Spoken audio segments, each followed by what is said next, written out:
Hello everyone. Part 2 4th chapter bivariate frequency distribution and chi-square statistics. अब part 2 का 3rd chapter skip किया है, मतलब वो सिलेबस में आपको नहीं है, इस साल नहीं है। कोरोना की वजह से कुछ सिलेबस कम किया है तो उसमें 3rd चैप्टर कम किया है, तो इसलिए हम डायरेक्ट 4th चैप्टर पे जाएंगे। तो देखो 4th चैप्टर में क्या कंसेप्ट है। Bivariate frequency distribution. So frequency distribution of two variables is called a bivariate frequency distribution. तो जिसमें दो वेरिएबल्स है वो बाइवेरिएट होता है। Classification and tabulation of bivariate data. तो टैबुलेशन मतलब टेबल फॉर्मेट में हमें इस डाटा को अरेंज करना है। So the given data can be summarised in the form of two ways table called as bivariate frequency table. तो दो वे टेबल होगा। तो उसमें और क्या फाइंड आउट करना है, तो सबसे पहले मार्जिनल फ्रीक्वेंसी डिस्ट्रीब्यूशन।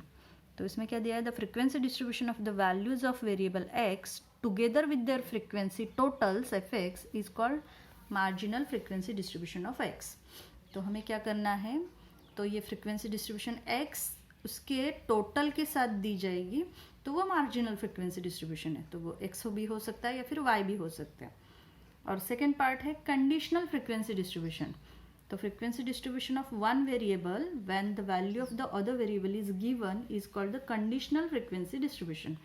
तो इसमें भी एक्स वेरिएबल दिया है और टोटल नहीं है, मिडल में से कोई भी फ्रीक्वेंसी आपको पूछी जाएगी तो वो कंडीशनल फ्रीक्वेंसी डिस्ट्रीब्यूशन में आएगा। तो ऐसे टेबल देख के आपको समझ में नहीं आएगा, तो एग्जाम्पल जब हम सॉल्व करेंगे तो वो क्लियर हो जाएगा, मार्जिनल मीन्स क्या है और कंडीशनल मीन्स क्या है।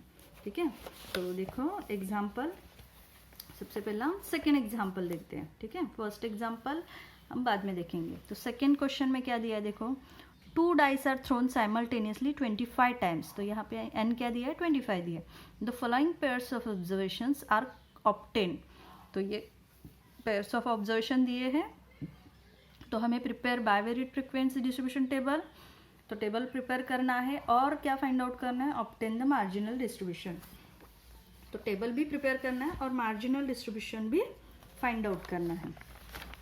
अब ये जो आपको ब्रैकेट्स दिए हैं, तो हमें क्या करना है, पहली वैल्यू x की होती है और दूसरी वैल्यू y की होती है। ठीक है, तो पहली वैल्यू में और कौन कौन से नंबर्स है, तो 2 है, 5 है, 4 है, 6 है, और दूसरे वैल्यू में 1 से स्टार्ट हो रहा है, 1 है, उसके बाद 3 है, 4 है, 2 है। तो जैसे आपको वैल्यूज़ दिए हैं वैसे हम यहाँ पे टेबल में वैल्यू लिखेंगे। तो देखो x के वैल्यू में 1 नहीं है, 2 से स्टार्ट हो रहा है, तो इसलिए मैंने जो कॉलम्स किए उसमें 2 से लेके 6 तक लिखा है, और y के कॉलम में 1 से लेके 5 तक लिखा है, y में 6 नहीं है। ठीक है, अब यहाँ पे मैंने x हॉरिजेंटल लिखा है तो fx भी हॉरिजेंटल लिखा है, और यहाँ पे मैंने y वर्टिकल लिखा है तो यहाँ पे f ऑफ y वर्टिकल लिखा है, मतलब y की टोटल यहाँ पे रहेगी और x की टोटल यहाँ पे रहेगी।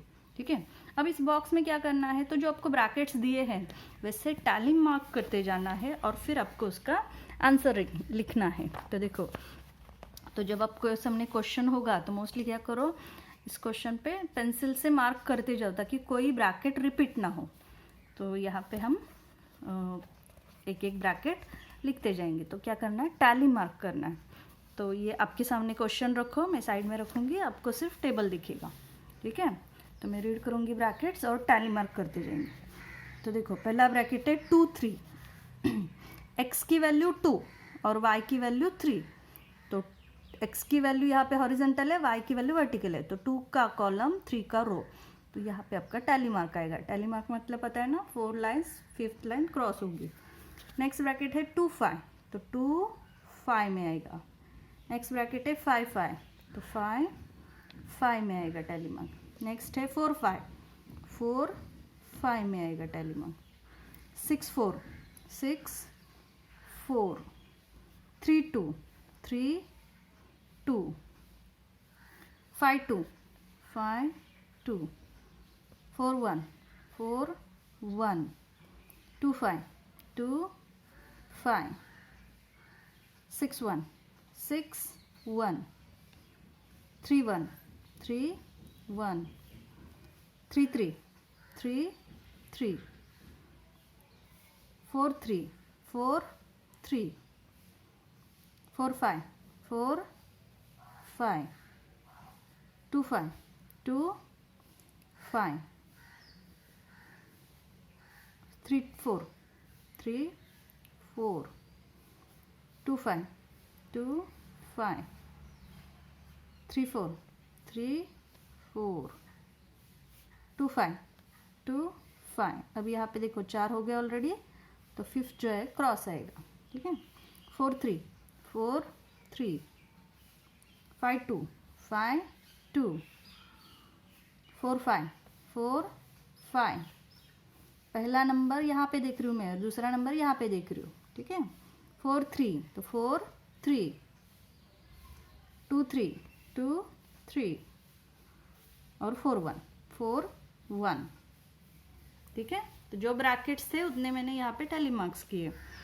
अब जहाँ पे कुछ नहीं है वहाँ पे डैश करो, जहाँ पे टैली मार्क्स है वहाँ पे नंबर लिखेंगे काउंट करके। अब यहाँ पे एक ही है तो एक लिखा, यहाँ पे 2 है तो 2 लिखेंगे, यहाँ पे डैश, यहाँ पे 1। अब हॉरिजॉन्टल एडिशन करते जाएंगे तो 1 + 2 + 1, तो ये हो गया 4। यहाँ पे डैश 1 डैश 2 डैश 1 + 2 3 हो गया, 2 1 3 डैश डैश 2 1 3 एडिशन 6 हो गई। यहाँ पे डैश 2 डैश डैश 1 2 + 1 3 हो गया। यहाँ पे 5 डैश 3 1 डैश 5 + 3 8 8 + 1 9, ठीक है। तो हॉरिजॉन्टल टोटल की अब सेम वैसे वर्टिकल टोटल करना है। तो देखो डैश डैश 2 + 5 7 1 2 3 5 2 + 5 2 + 3 5 5 + 3 8 2 + 1 3 1 2, ठीक है। हॉरिजॉन्टल की वर्टिकल की दोनों की टोटल सेम आनी चाहिए, तो आपका आंसर करेक्ट है, ठीक है। तो 4 + 3 7 7 + 3 13 + 3 16 + 9 25, ठीक है। वर्टिकल 25 मिला, अब हॉरिजॉन्टल भी 25 मिलना चाहिए। 7 + 5 12 12 + 8 20 20 + 5 25, मतलब हमारा टेबल करेक्ट है। अब marginal frequency distribution of x जब पूछा है तो क्या करना है, एक्स के वैल्यूज और उसकी फ्रीक्वेंसी टोटल, ये 2 कॉलम्स आनी चाहिए। तो एक्स की वैल्यूज क्या है 2 से लेके 6 तक, तो एक्स 2 3 4 5 6, यहाँ पे आएगा टोटल एफ एक्स, ठीक है। सॉरी एफ एक्स यहाँ पे लिखते हैं, यहाँ पे आएगा टोटल।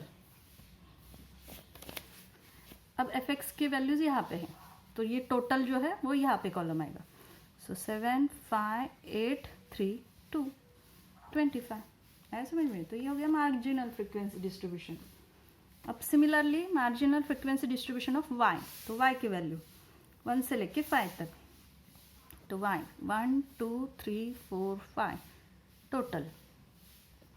अब वाई की टोटल यहाँ पे है, तो वो यहाँ पे देखेंगे 4 3 6 3 4 3 6 3 9, एक मिनट, मैंने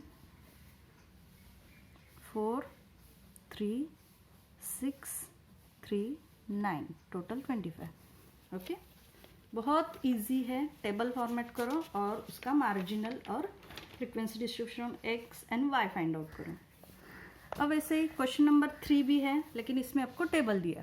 क्वेश्चन नंबर 2 में ब्रैकेट्स दिए थे, यहाँ पे टेबल दिए, यहाँ पे आपको पर्टिकुलर दी है एक्स की वैल्यू वाई की वैल्यू, तो आपको ऐसे लेना है 27 21 25 20 28 20, ऐसा लेना है, ठीक है। तो पहले वैल्यू ऑब्जर्व करो, एक्स में कौन कौन से है, तो एक्स में वैल्यू है 25 से लेके 29 तक, और वाई के वैल्यू ऑब्जर्व करो, वाई में भी कुछ वैल्यू रिपीट हो रहे हैं, वाई में वैल्यू है 19 से लेके 23 तक, ठीक है। मैंने ऑलरेडी लिखा है, आपको ये ऑब्जर्व करके लिखना है।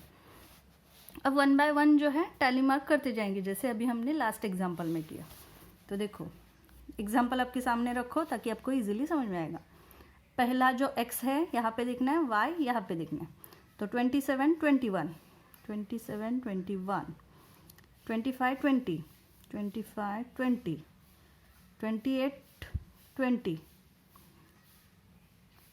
26 21 29 23 27 22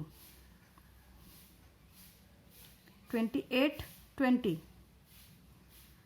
26 20 25 19, 25 19, 27 23, 26 19, 29 23, 25 23, 27 22, 26 21, 25 20, 28 22, 25 23, 27 22,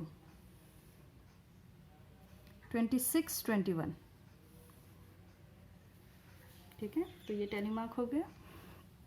अब काउंट करके लिखेंगे 2 1 dash dash dash, 2 1 dash 2 dash dash 3 1 dash dash dash dash 3 1 dash 2 dash 1 dash 2।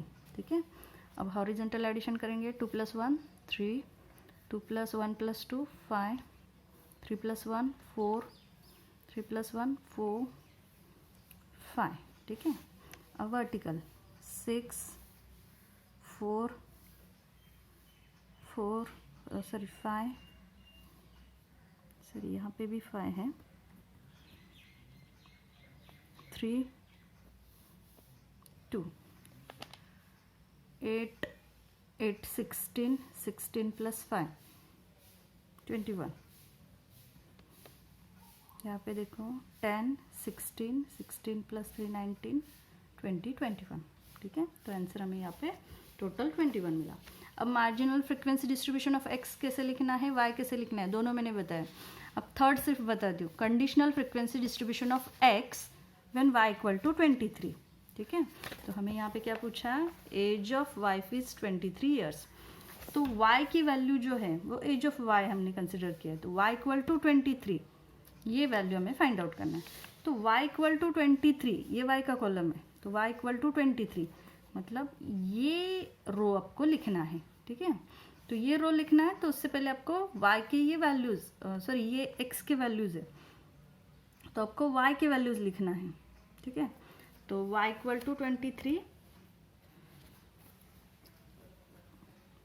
Find the conditional frequency distribution of x when y = 23। मतलब ये x के वैल्यूज अब क्या आएंगे यहाँ पे 25 26 27 28 29 टोटल, और y = 23 का रो आएगा। सो जहाँ पे कुछ नहीं है डैश है वहाँ पे 0 लिखो, और 1 0 2 5। ठीक है, तो ये मिल गया conditional frequency distribution when y = 23। तो ये जो पर्टिकुलर पूछा है वो कंडीशनल में आएगा। मार्जिनल में क्या है, सिर्फ टोटल मतलब लास्ट के कॉलम पूछे जाते हैं, और कंडीशनल में आपको कोई भी एक पर्टिकुलर रो या फिर कोई भी एक पर्टिकुलर कॉलम पूछा जाएगा, तो वो कंडीशनल में आएगा। ठीक है, तो बहुत सिंपल क्वेश्चन है ये। तो एक्सरसाइज 4.1 में से मैंने 2 सॉल्व करके दिए हैं, और भी आप सॉल्व एग्जाम्पल में से ट्राई कर सकते हैं। Thank you.